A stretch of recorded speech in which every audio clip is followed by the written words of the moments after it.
দেশের বাজারে mobile financial service বা এমএফএস এর মাধ্যমে মাত্র 30% লেনদেন হয়। যদি সঠিক প্রচারণা ও প্রণোদনা দেওয়া যায় তাহলে টাকা ছাপানো, সংরক্ষণ, পরিবহন ও বন্টনে প্রতি বছর খরচ কমবে প্রায় 20,000 কোটি টাকা। এমএফএস নিয়ে পিআরআই এর গবেষণায় উঠে আসে এই তথ্য। নতুন এবং ফিরে আসা গ্রাহকদের জন্য নগদে চলছে ক্যাশব্যাক সহ প্রতিদিন হাজারো উপহার জেতার সুযোগ। হবে আশা আর ফেরা, সারপ্রাইজ সেরা। বিশ্ব অর্থনীতি দ্রুত ক্যাশলেস ব্যবস্থার দিকে এগোচ্ছে। কার্ড, মোবাইল ওয়ালেট ও অনলাইন ব্যাংকিংয়ের মাধ্যমে লেনদেন ডিজিটাল হওয়ায় বাড়ছে গতি, স্বচ্ছতা ও আর্থিক অন্তর্ভুক্তি। সময়ের তালে বাংলাদেশ ডিজিটাল পদ্ধতিতে যে অগ্রগতি হয়েছে তার মূল চালিকা শক্তি এমএফএস। বর্তমানে দেশে 9 কোটির বেশি সক্রিয় ব্যবহারকারী প্রতিদিন প্রায় 5,000 কোটি টাকার লেনদেন করছে। পিআরআই আয়োজিত সেমিনারে জানানো হয়, প্রতিবেশী দেশ কিংবা বাণিজ্য রপ্তানির শীর্ষে থাকা দেশগুলো যেখানে প্রায় শতভাগ এমএফএস এ নজর বাড়িয়েছে, সেখানে বাংলাদেশের অবস্থান অনেকটাই তলানিতে।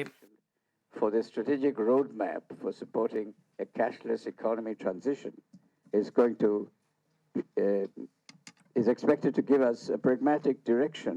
70% ট্রানজাকশনের value is cash. That means আমরা এখনো ক্যাশলেস হওয়ার থেকে অনেক পিছিয়ে আছি। বলা হয়, অর্থনীতিতে গতি ফেরাতে বাংলা কিউআর কোড চালু হলেও তা পুরোপুরি আলোর মুখ না দেখায় বছরে প্রায় 10,000 কোটি টাকা সাশ্রয়ের সম্ভাবনাও হয়েছে হাতছাড়া। রয়েছে অর্থ উত্তোলনের বাড়তি খরচও। এমন পরিস্থিতিতে সমন্বিত উদ্যোগ আর মনিটরিং এর দিকে নজর দেওয়ার পরামর্শ খাত সংশ্লিষ্টদের। So all the crimes have a linkage with the cash. Government সবসময় মনে করে যে government can do the best thing, সুতরাং অনেক কিছু গভর্নমেন্টের মধ্যে নিয়ে নেয়। প্রত্যেকবারই আমরা গুছিয়ে ফেলছি জিনিসটা, আবারও নষ্ট করে দেওয়া হচ্ছে। একটা ডিজিটাল ট্রানজাকশন যদি করেন আপনার ট্যাক্স হয়তো কমবে, ভ্যাটের একটা ক্যালকুলেশনস আছে, রাইট? ট্যাক্স, ভ্যাট, এই জিনিসগুলো নিয়ে ওনাদের ভিতরে কিন্তু অনেক ভয় আছে। লেনদেন বাড়াতে সরকারি সেবা পুরোপুরি ডিজিটাল করার দাবি উঠে আসে আলোচনায়। এবং আমি এজ এ কনজিউমার যখন আমি সিকিউরড একটা ট্রানজাকশন চাই, তখন তার জন্য যে এই এনভায়রনমেন্টটা আমাকে ক্রিয়েট করে দিল, তাকে তো আমার পেমেন্ট দিতে হবে কিছুটা।